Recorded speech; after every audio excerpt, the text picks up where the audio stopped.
All right, welcome back to the show, everyone. Today we have Tyler Chesler on with us. Tyler is a high-performing real estate entrepreneur who helps real estate investors, leaders, and entrepreneurs not only transform their business but their personal lives as well. Tyler started investing in multifamily real estate in 2015 just as a way to build wealth and create a diverse income stream for his family. But prior to launching his firm, CF Capital, Tyler spent over 7 years as a founding principal of a successful commercial brokerage firm based in Louisville, Kentucky. Almost said Tennessee there. Uh, Beyond that, Tyler is the host of an Elevate podcast, which is a top 200 podcast internationally. And on the show, they tackle topics such as real estate investing, but also personal growth. And I would highly recommend a lot of people check that out because I really find a ton of value in that personal growth space. There's a lot that we're going to learn from Tyler. So I'll just stop there and say, Tyler, welcome to the show. Matt, thank you so much, man. I'm excited to be here with you. And anytime we can talk about ice cream and real estate, I'm in, man. Let's do it. It's a win-win, right? So we like to start with the difficult questions. What's your favorite ice cream? Okay, yeah. So I was thinking about this, and there's this scoop of ice cream, and it's from Graders, and maybe another. I hope another guest hasn't said it yet, but if they have, they're smart. It is black raspberry chip. I think it's black raspberry chocolate chip. I mean, it's so good. It's amazing. So have you ever heard of that one, Matt? No, is Graders like a local shop? Can I find it anywhere? So that's what I was wondering if I'm not sure. It might be local. So if you haven't heard of it, maybe it is, but it is unbelievable. It's like their go-to, and like it's unbelievable. So that's Okay. all I can say. So good. Okay. Well, controversial question. Toppings, no toppings? No toppings on that one, man. You just you keep it simple. You do not mess with that. It's like this perfect thing. It's this perfect formula. No toppings on that one. Love it. And you're also mixing, like when I was a kid, I used to love chocolate. And the older I get, the more I'm like into fruity taste or like tart taste and things like that. So you get a little bit of both worlds there. I like it. That's exactly right. You get the chocolate chips, they like when they come through, it's like, oh my gosh, this is amazing.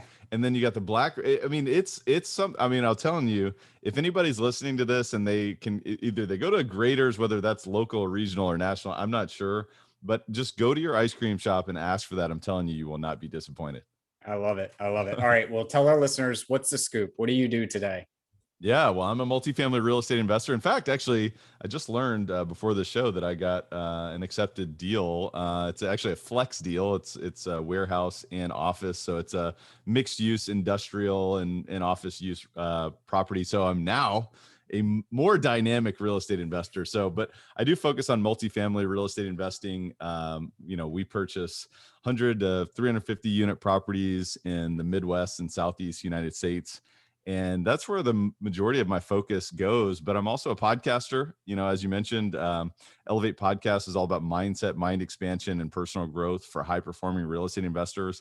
And the reason why I do that is because I'm extremely passionate about those topics. I'm extremely passionate about multidisciplinary learning, multifaceted learning, and realizing how interconnected everything is, whether it's your own personal growth, whether it's your own psychology, whether it's your own neurobiology, so on and so forth. It all interrelates to your success in real estate, your fulfillment in your life, and so forth. And so really passionate about that. I have a lot of fun doing that. I have a lot of fun doing exactly what we're doing right now.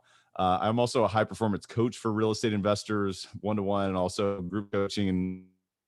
And I also host a mastermind. So that's, it's a lot of stuff. But at the end of the day, real estate is the vehicle towards creating the outcomes that I want in my life. And I'm passionate about sharing that message with other people. So that's what I do. I love it. I love it. And you've had on your show guests like Seth Godin and very high performing people. So there's a lot that most people can gain out of just listening to the show. So again, highly recommend that. Tell us where your real estate journey began though, because you didn't start in real estate, did you? You started in corporate America.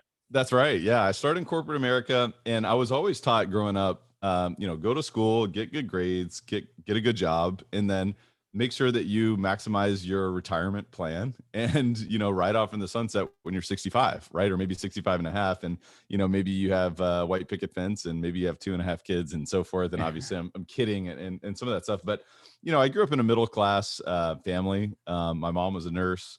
My dad was an IT professional. And so we did well, but we also didn't think huge. And I have no problem with my background, but that was sort of the vantage point that I had kind of coming into my own as a professional after I graduated college. And when I was in college, I learned that I became really fascinated with the psychology of business. I always knew I wanted to go into business. And for me, that thought process was I'm going to work in a large corporation, right? That was an amazing thing for me. That was my perspective at the time.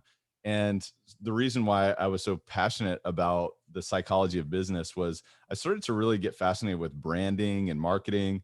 And so that's what I did. I actually got my degree in marketing and started working in international marketing for a global company. And we were launching this brand and, markets across the world. And I was actually really invigorated by my job, but I was not invigorated by the corporate culture. And actually, the culture was actually pretty good, but it was really more so, squashing sort of the abundant, financial capacity that I felt like I had, and I felt like I could rise that ladder or climb that ladder really quickly, and perhaps even, be in a corner suite or a C suite. And what I learned was that it was more so about time in the saddle than effectiveness or results.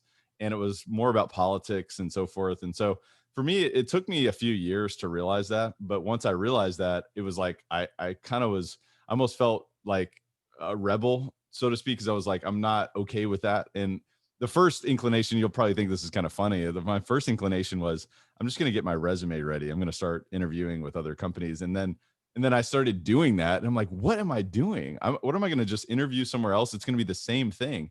And so it took me a few years to really fester in this. And I looking around and I'm like, wow, I don't know if I want to be in their position where they are now 20 years ahead of me or 15 years ahead of me or whatever.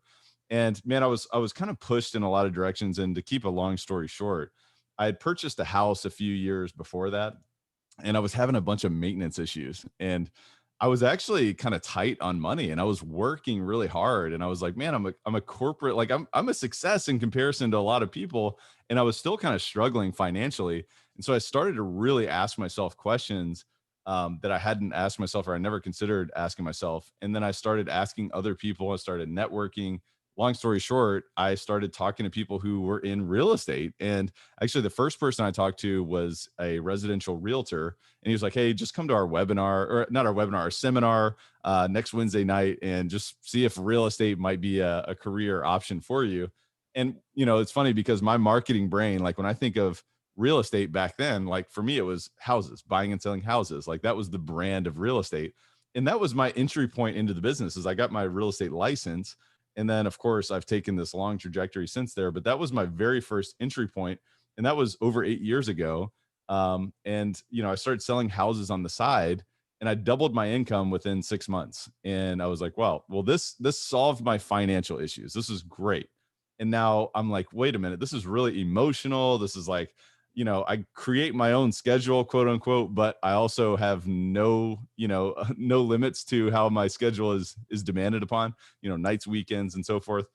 So I pivoted from that into commercial real estate sales once I started learning about the income producing nature of real estate and how real estate can be valued based on the income streams and the risk that it is associated with. And then I started investing once I learned from Robert Kiyosaki about Rich Dad Poor Dad and how the rich really look at money. And so that was my whole trajectory in, but it was an interesting side door in, if that makes sense. Yeah, it's kind of interesting that you were so far deep into the real estate stuff before you even read Rich Dad Poor Dad. That seems to be the Yeah. start of most people's journey. Take me back to corporate America when you're working in that job and you started seeing some of these things play out. Did you already invest in real estate? Did you already have like an inclination for financing and investing or anything like that? Like, how did you know that maybe this real estate thing was something you should look at? I mean, I looked at it as like purely income, Yep. replacement. And I'm like, all right, well, if I get my license, I can go sell properties, right? So it was such a, when I look back, it was a very unsophisticated way to make a pivot in my life, but there was something there that was telling me that this is the direction I needed to go. And I didn't start investing until 3 years after I started selling properties because I didn't know anything about real estate. I didn't have any family in real estate. I didn't have any friends. I didn't have a big network. But what I did have was I had a couple connections, I had a couple relationships that said, hey, you should get into this and I'll mentor you. But then also, by the way, I recommend that you hire a coach. And they recommended that I hire a coach early on. And my coach was talking to me about books. He was talking to me about Think and Grow Rich. He's talking to me about how to win friends and influence people. And so my whole world was opened up to wait a minute, I graduated college, but my learning has now begun. My real Yep. learning, my real education, right? Because there's a whole difference between learning and education. And so I got opened up to this world of personal development, personal growth. And I was like enthralled by it. I was starting to meditate. I was starting to actually, man, I got like hypnotized a few times. I'm telling you, it works. It's real stuff. And so then I started going down this rabbit hole of reading these books and getting coached and building my business based on referrals. And then I came across this book, Rich Dad Poor Dad, which many of your listeners, everybody, of course, has read this book. And it's a life changer. And it's so crazy because I was like a fish in the ocean. Like I'm swimming Yeah. around and I didn't even realize all the water that's around me. And I didn't realize all of these opportunities that were around me. And in fact, I was even selling them, which is even crazy to even think about. So then I said, all right, well, let's put your money where your mouth is. And that was 3 years into this journey. And yeah, there's a lot to be said about that.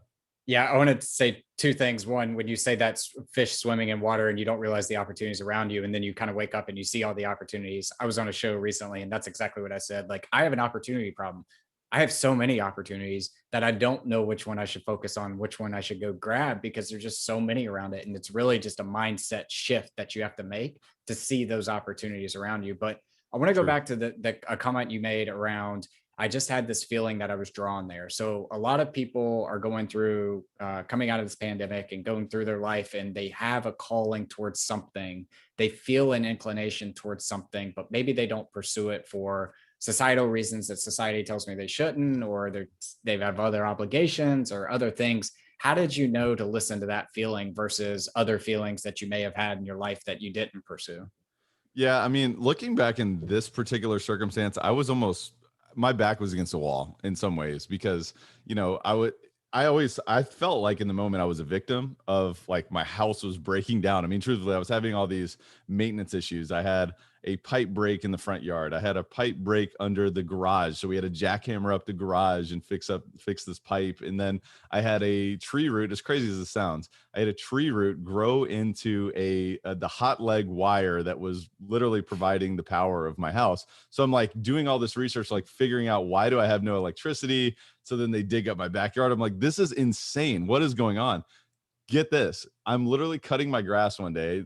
I'm like in my early 20s. I'm like, man, there's a lot of bees around here. What's the deal?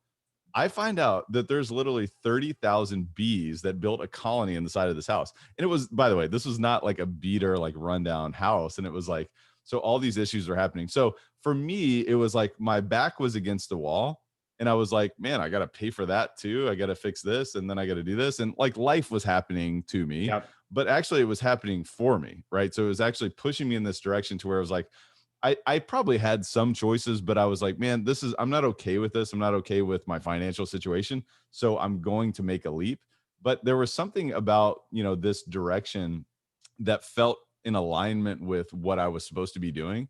So I think there was something to be said about, you know what, my back was pushed against the wall.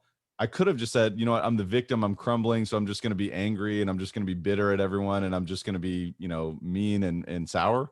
Or I'm going to say, look, let's just go. Let's leap and let's take this in a new direction. So for me, I guess looking back there was definitely alignment that I felt that was like, this is where I'm supposed to go. I don't know all the answers. I don't know why, but I'm going to take this direction. So I think there's a lot to be said about that. Yeah, and you brought up something that I kind of talk about a lot too is life happening to you or is it happening for you? And every challenge, if you change the lens that you view that challenge on, can look completely different, right? So my sister was born with Down syndrome, and growing up with somebody like that in a family like that where you're around it all the time, you start to take for granted the little things that you can do in life until you Mm, remember, like, oh, well, they can't do that. So the yeah. challenge of having obstacles being thrown at you, beehives, tree roots, jackhammering, pipe bursting, and things like that, it led you toward a different path and a more successful path in your eyes or wherever you're at. So that's interesting thoughts there. I want to get now into you were a residential broker, you had a personal house, but your first property was actually a multifamily property, if I'm not mistaken. So can That's you talk right. to our listeners a little bit about why didn't you go down the HGTV fix and flip or buy in single houses? Why did you jump straight into multifamily? Yeah, so I pivoted pretty quickly from doing residential sales into commercial real estate sales. And when I pivoted into commercial real estate sales, I was kind of a generalist. I mean, I sold multifamily, I sold office, I sold retail, I sold land, and light industrial, kind of warehouses and such. And so, as I was getting my footing, what I learned was that I had a lot of potential in multifamily, not only to build a business, but also to really dominate in my market. And so, I actually picked multifamily as my niche from a brokerage perspective, and I learned that asset class by surrounding myself with the best investors and also surrounding myself with people who weren't getting it done. And so I was learning what was working, what was not working. And so I really just dove deep into this asset class. One of the things that I did, I was like, man, if I'm going to be in this business, I'm going to be the best that I can be. And truthfully, in my mind, I'm like, I'm going to be the best in this business because that's my competitive nature and that's the way that I think. And I know that that doesn't always serve us because that's more of an ego voice than anything. But what I did was I went out and I got my CCIM designation, which is the Certified Commercial Investment Member, which is kind of the gold standard, the PhD for commercial real estate. So for me, that gave me a full vantage point of really, how to look at deals, how to underwrite deals, how to execute, how to add value, how to understand how this fits into the larger environment, and how to really be strategic as an investor. And so with that, I was like, look, if I'm selling multifamily, I know about all the deals. They come to me and I'm the one putting the deals together. Why don't I put my money where my mouth is and invest? And so first deal is like, look, everyone always says to me the name of the game is scale. And so let's go for it. Right. And so for me, like 8 units was like, it may as well have been 800 units at the time. So I'm like, I'm this big baller.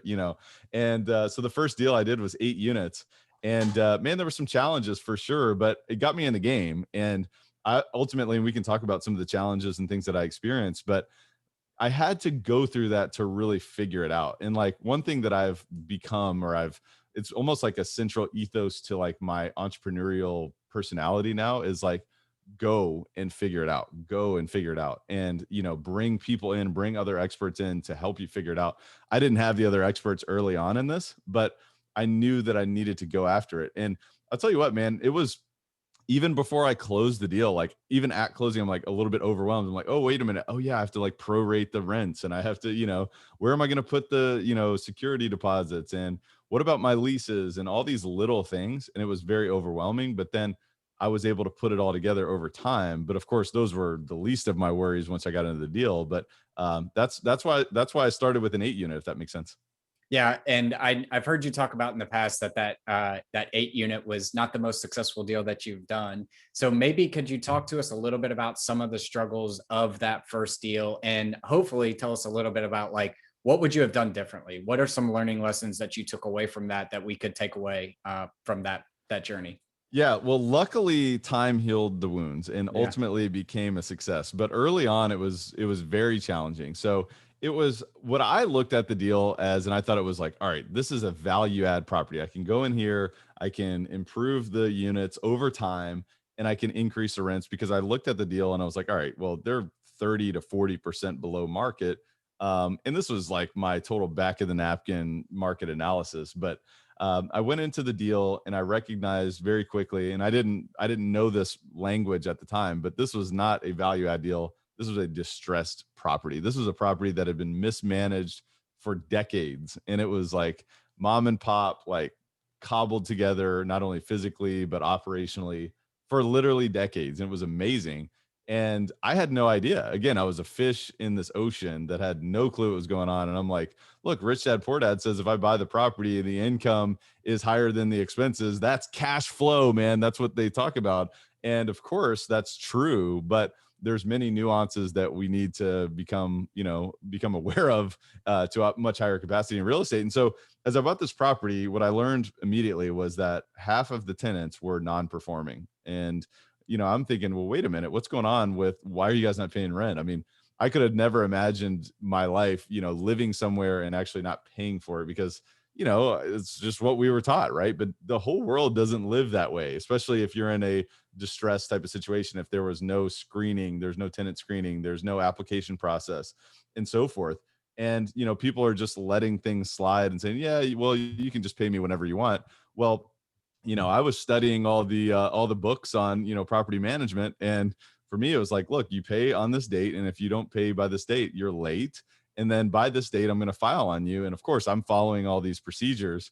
And little next thing I knew, I had a property that was half full, and half full is not a cash flowing property in that time. And thankfully, I was able to over time figure this out. But it caused me to really have a lot of challenges. Not only I was negative cash flow, but these units that were then vacant, it's like you want to get them rented again, you need to fix these things up because they were in really bad shape. And I didn't realize how bad of shape, not only cosmetically, but also behind the walls, whether it was electric, plumbing and so forth. I mean, I had frozen pipes. I had electric that was a big time fire hazard. I mean, the property, the front building was built in the 20s, 1920s, not the 2020s, 1920s. The back building was built in the 60s. So this is not a great vintage, but there was a ton to learn. And so my budget, CapEx budget, and I didn't even know what CapEx was at the time, but my CapEx budget was not only out of the ballpark, but it wasn't even close. And also, it was accelerated to a capacity where, I'm looking at the deal on paper and thinking, all right, well, over the next 3-4 years, I'm sure we'll have turnover. And at that time, we'll improve the units with the cash flow that we've created. But what I didn't realize is that the worst case scenario happened. And I had all these units at once. So then I needed to invest CapEx back into the property. So I'm like, oh, wow. So like, what's going to happen? So I was literally like selling properties and getting commissions and like putting that back into the property. So it was almost another scenario of me being back against the wall. But also, man, I didn't have a property manager and I was dealing with so many issues. I had drug dealers, I had people throwing parties, I had roaches, rats. I mean, like you name it. It was like crazy, crazy, crazy, crazy. But an amazing experience because then I learned the power of not only due diligence, but also a great team because man, it's a team sport. And I was trying to do it all myself. And I didn't realize that. And I wasn't asking people questions either. I wasn't asking, hey, how can I solve this issue? Right. Because what I've realized over the past, several years now since then is that we get paid to solve problems, right? In real estate, it's all about solving problems. And it's not about like, hey, every deal is just like buy and it's like on autopilot. It's like there's issues, right? And so how do we deal with that not only emotionally and how do we solve issues and how do we think about them? How do we apply the appropriate mindset and resourcefulness mindset to issues? But then how do we apply that to our team? How do we coordinate with others? And how are we the quarterback? And how are we all these different things? So for me, it was like, wow, I learned so many lessons and it was like drinking from like an insane fire hose. But a few years later, of course, time healed the wounds and I was able to fix things. I was able to improve the asset. But man, it was an interesting experience.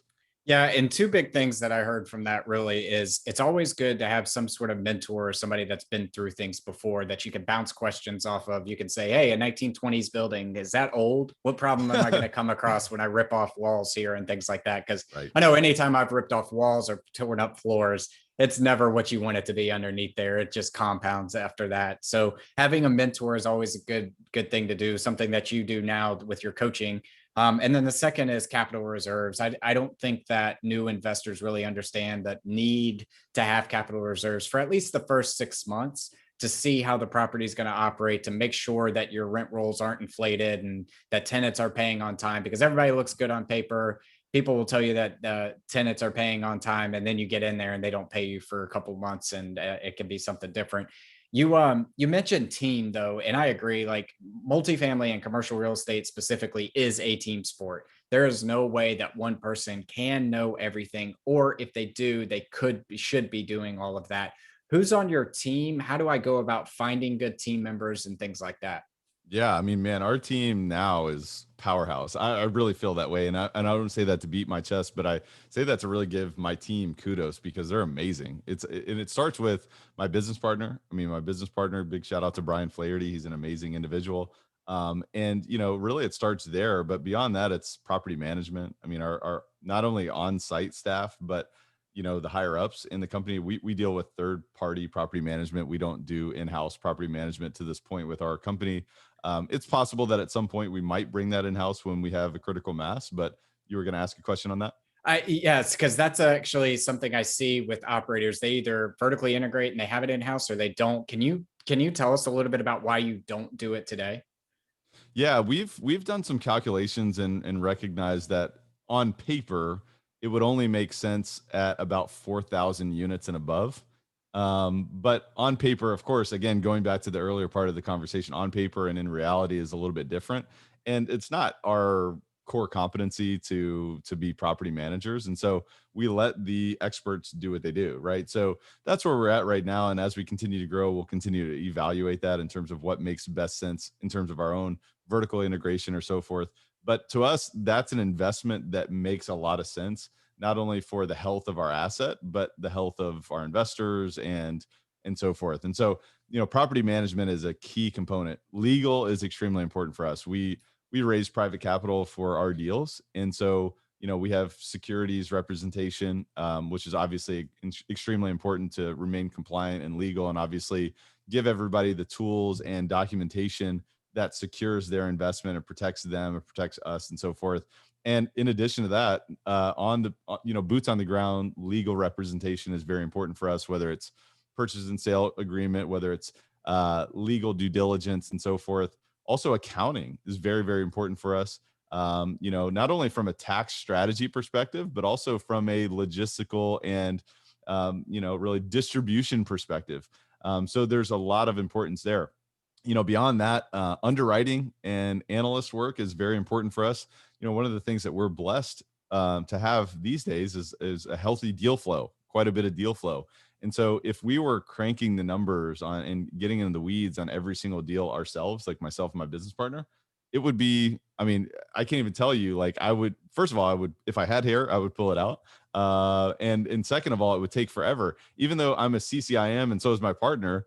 We're not, our highest and best use is not spent digging into the weeds of the property. Now, of course, if there's deals that make sense, then we bring in our team and we look at deals and we do get into the weeds and we really get a clear understanding of how we're going to make the best decision. So that's a really important piece for us. Man, I could go on and on. I'm trying to think. Marketing is a really big piece for us as well. Getting our message out there, educating.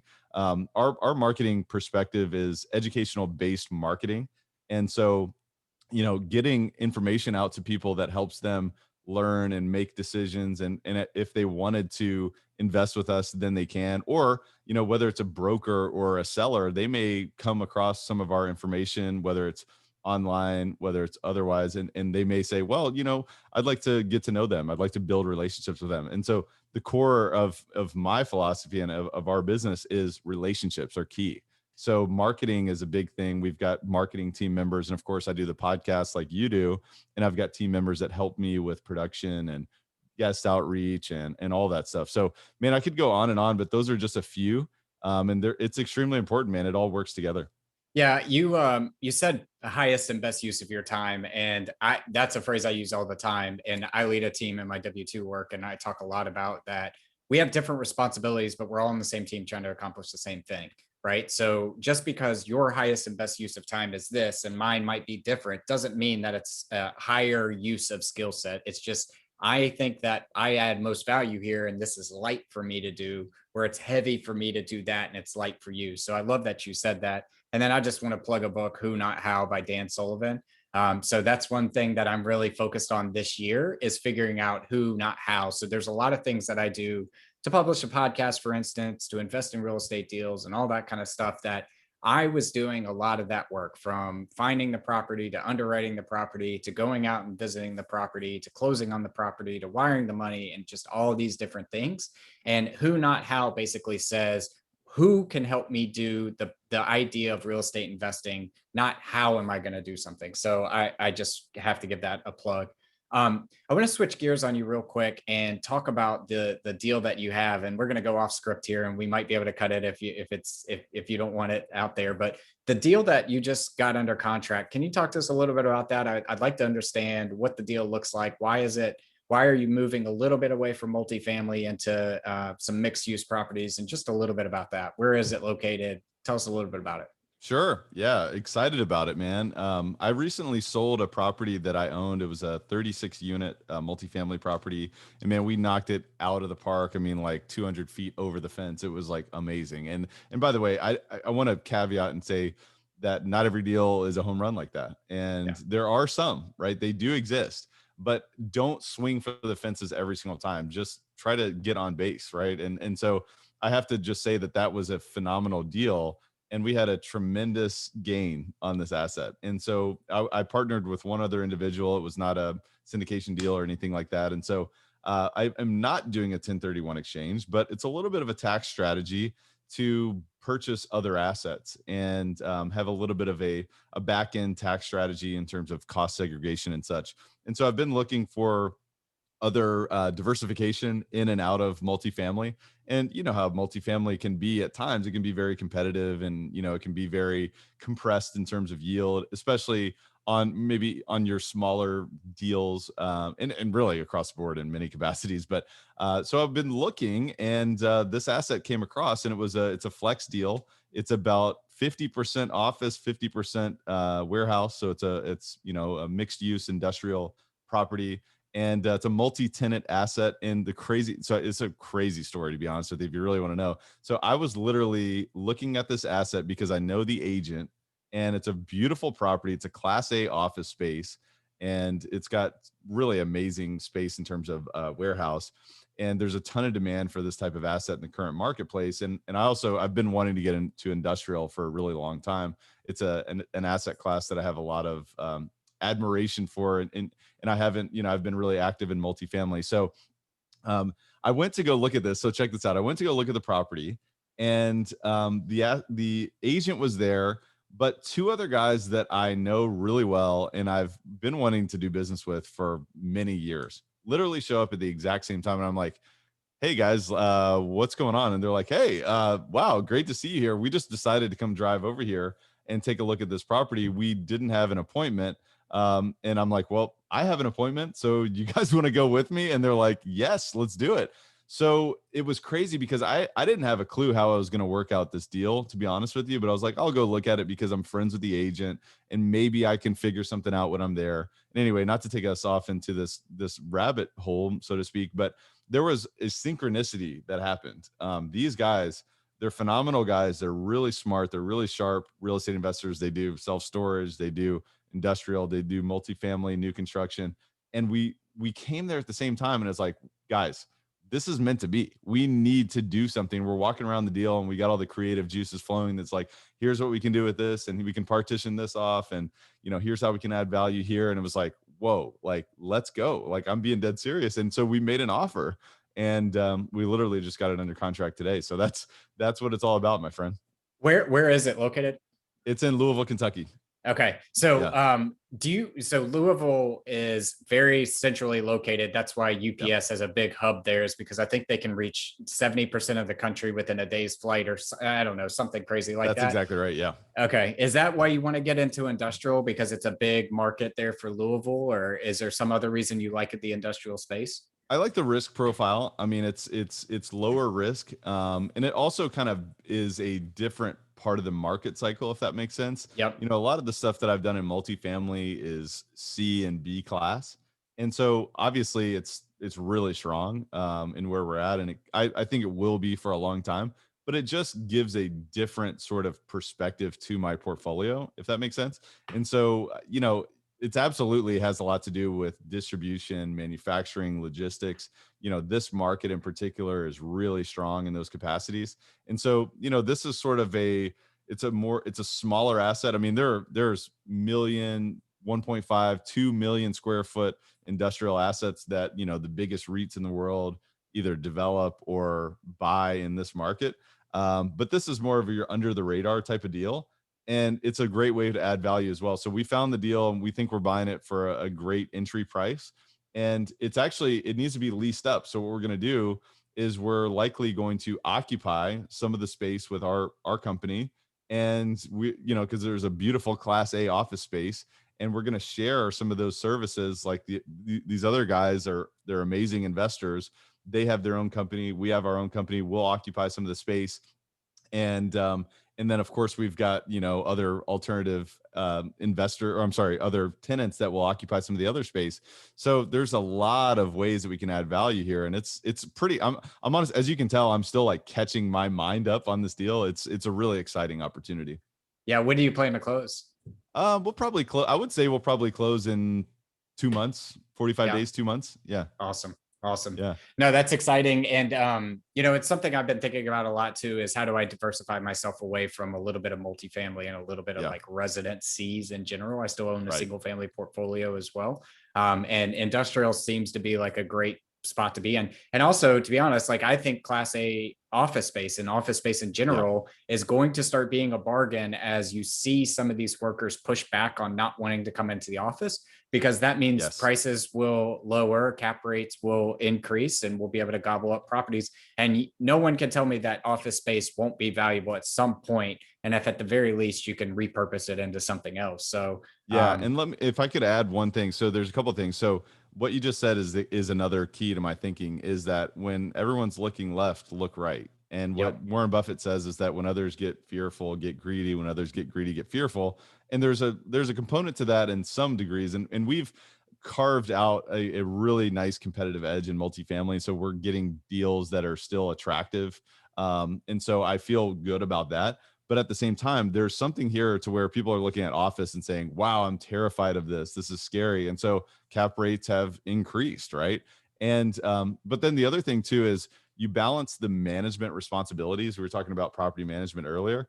Industrial and office, when you lease up the space, is very low management intensive in comparison to multifamily. So I think there's a lot to be said about that. And as you continue to grow, you think about all of those things, because there's risk and obviously there's bandwidth involved in terms of asset management or even property management. And of course, there's still property management and asset management involved. It's just a different degree. So those are some of the thinkings as well.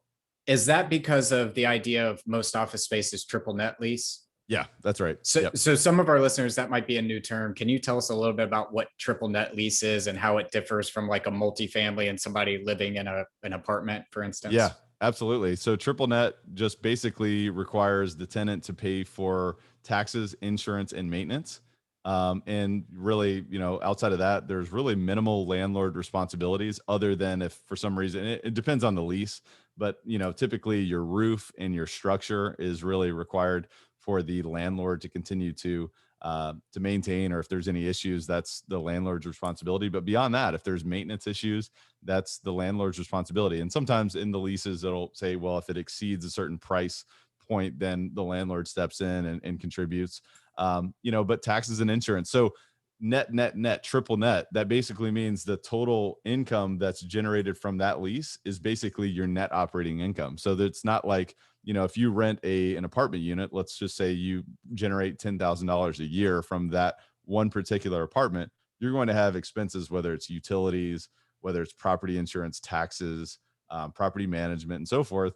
And so when you're looking at a net operating income from that asset, it's typically 40 to 50%. You can go ahead and take that off. And so triple net, it's literally all your income is also your net income as well. Yeah, I'm going to stop myself from going on a big rant, but I do want to just kind of plug how beneficial that is, right? So taxes, insurance, and maintenance are now shifted to the tenant versus you, the landlord or the owner of the property, have to take on. So I'm going to give an example. I own property in Nashville, Tennessee. Nashville bumped their taxes 30 to 35% last year. I can't remember. And I thought, okay, that's not going to be too bad. But I mean, it significantly cut into my cash flow on leases that were already 12 months out, right? Not only that, but the insurance. And I have this theory that all insurance companies gave a good guy to car insurances and during COVID and said, you're not driving as much.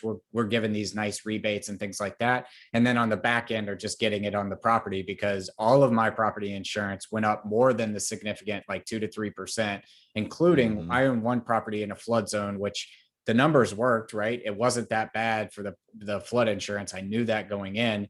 That carrier no longer carries flood insurance. So it went up 250%. So you can Woo. imagine to get hit with taxes at 35% and flood insurance at 250% and the ongoing maintenance of break fix. I mean, that property went from being a smoking deal to, okay, now I'm really squeezed here and I got to figure Mm, out what I want to do with that asset. So sorry to go on that little tangent. I just want that's to great. highlight the benefits of triple net versus some things like multifamily or typical single family. Yeah. Um, Tyler, this has been great. I had a whole list of questions I wanted to ask you about personal growth and mindset and things like that, because I think you're a rock star there, but we're going to have you back on the show for that, because I want to be respectful of your time. And we're going to transition to our 5 toppings segment here. My first topping is, what is your favorite book, or what book have you read recently that's given you a paradigm shift? Man, I'm a huge book fanatic. And I read a book a week, and I don't, again, I don't say that to beat on my chest or anything, but I'm so passionate about reading. It's actually one of the things that's really central to my continued growth. But a book that I really love, I mean, man, I could go on and on. There's so many. Actually, there was a book that I referenced earlier. I did a solo podcast for my podcast, which hasn't been released yet. And I was talking about networking. And so this book is actually coming back to mind because it's so important. It's called Never Eat Alone by Keith Ferrazzi. If you haven't read that book, it's so phenomenal. And it talks about really how to build a world-class network, how to build relationships. And it's not just about networking. Because when I think about networking, it's like, the guy like walking around at the networking event, like throwing his business cards out. It's like, bro, I didn't even like meet you. I don't even know your name. I have no idea about you, but you gave me your business card. So that book, it's called Never Eat Alone. And it's not about never having lunch alone, but it's about the philosophy of giving more than you receive. And it is so, so good. I read it 6 years ago, probably. It's still in my top 10. It's an amazing book. Have you ever read Giftology? No, I haven't. Put that on your list. Okay. It's a guy, I forgot the guy's name. I think it's Jason and it starts with an R, but his whole thing is like the power of gift giving. And it's not like, Mm. oh, I'm going to give you this pen with my logo on it or your logo on it, because it Right. doesn't really matter. But like, how do you really truly find what's impactful to that person and give them a gift on that to show that you care about them? That's Not awesome. only during holidays, Christmas, Thanksgiving, birthdays, and things like that. So it's a pretty good read as well. That's awesome. Um, the second one is, what's something you do every day? So I believe that you are the person that you will become in 10 years is directly correlated to the habits that you do every single day. What's something that you do every day? First of all, I could not agree more. Habits to me, what I was told is that 40 to 80% of our daily actions are habits. I spoke to a neuroscientist last week who said it's more than 80%. He said it's more than 80% of our life is driven by habits. So to me, I think it's a critically important question. So I really appreciate that. The thing that I do every day is read. We were talking about that just a minute ago. I read every single day, whether it's 30 minutes, 60 minutes, whether it's 5 minutes. I mean, typically it's 30 to 60, but that's what I do every single morning. I wake up, I meditate, and I read. But I also work out, I exercise. For me, a lot of time is spent at my computer, at my desk, or maybe on the phone. And so for me, I got to move my body, and I do that in the morning. So those are the things that really helps, set me up for success on a daily basis. I've heard you talk about reading in the morning too, because it just kind of focuses your mind on opening it up to seeing those opportunities. And I couldn't agree more that reading in the morning really does kind of just train your mind to look towards the thing that you just read. So whether it's Never Eat Alone, Giftology, How to Win Friends and Influence People, that's on the top of your mind as you enter your day. It's a good habit to have. So I love that. Um, the next one is, what's the best piece of advice you've ever received? Play the long game.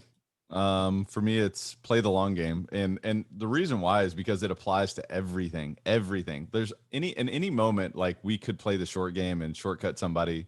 We could make a quick decision, and yeah, it's good in the moment, but in the long term, it's not. So for me, it's a simple philosophy, but it applies to every moment. So play the long game in real estate, play the long game in relationships, play the long game in habits, play the long game in how you show up with other people, play the long game, and being a little bit uncomfortable and embracing discomfort. So that to me is some of the best advice I've ever been given. Yep. I that's what I want to talk about the next time you come on the show, is how you train people to think about the long game in a short term environment that we live in today. Um, the fourth one is, what's the thing you're most proud of in your life? I would say I'm most proud of relationships that I've developed. One of the things, like we're closing on a deal next week, and it just was really abundantly clear to me, the amount of trust and deep, true relationships that I've been able to build, and not surface level. So to me, it was like it's just reminds you of how powerful and how important relationships are. So I'm just really proud of real relationships, and not like, hey, I'm going to get more by you being a part of my tribe or whatever. So for me, I'm just really proud of that. I'm proud of, my wife and I's relationship, where we're going together, and how we continue to inspire each other, how we continue to have fun together.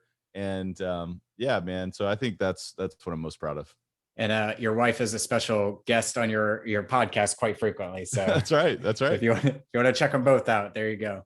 The last one is, if you could sit down and eat a bowl of ice cream with anyone, dead or alive, who would it be and why? Okay, I'm gonna break the rule and I'm gonna say one dead and one alive if you're okay with Okay. that. Yeah, All I right. love it. So if they were dead, it's Ben Franklin, hands down. Benjamin Franklin, founding father, scientist, inventor, entrepreneur, diplomat. I mean, like, are you kidding me? Like, this guy is unbelievable. So I read his biography and it just blew me away. And his personality was so amazing. He was hilarious, but he was a polymath. He was a genius, and he just never settled for average. And so I just really appreciate the legacy that he's left. And man, it'd be awesome to have some ice cream with Ben Franklin. Mm. Somebody that's alive, man, it's got to be Elon Musk. It's got to be Elon Musk, because I tell you what, man, somebody who's pushing the limits and who's making a massive impact on our world and perhaps other worlds right now. I mean, like, I can't imagine anybody more profound, and somebody that I just really appreciate the level of thinking that he has, and the big, I mean, like, if you think you're thinking big, like, what about colonizing Mars? How about that? Like, Yeah. I'd love to have some ice cream with Elon Musk. Yeah, maybe Elon has some special space ice cream too that he can bring back. But I mean, There we you talk go. about a guy playing the long game. He built a car company to sell cars, but really to develop energy, vehicle for energy and energy storage, only because he really wanted to go colonize a different planet. Like, I mean, it's crazy to think It's about. amazing. Tyler, phenomenal chance to sit down with you and to teach us a little bit about some of your history, and also industrial and multifamily and things like that. If our listeners wanted to connect with you or learn more about you, where's the best place we could Yeah, send them? best place to go is cfcapllc.com, or just check out Elevate Podcast. Elevate Podcast, like you said, it's an amazing opportunity for me to just continue to have these type of conversations. So if people are listening to podcasts, they can easily go check out Elevate Podcast with Tyler Chesser, or tylerchesser.com. So just a few places to check me out. Awesome. Well, I'll have to have you back on the show to talk about personal growth. But until then, thank you so much for your time. Awesome, man. Thanks, Matt. Appreciate you having me.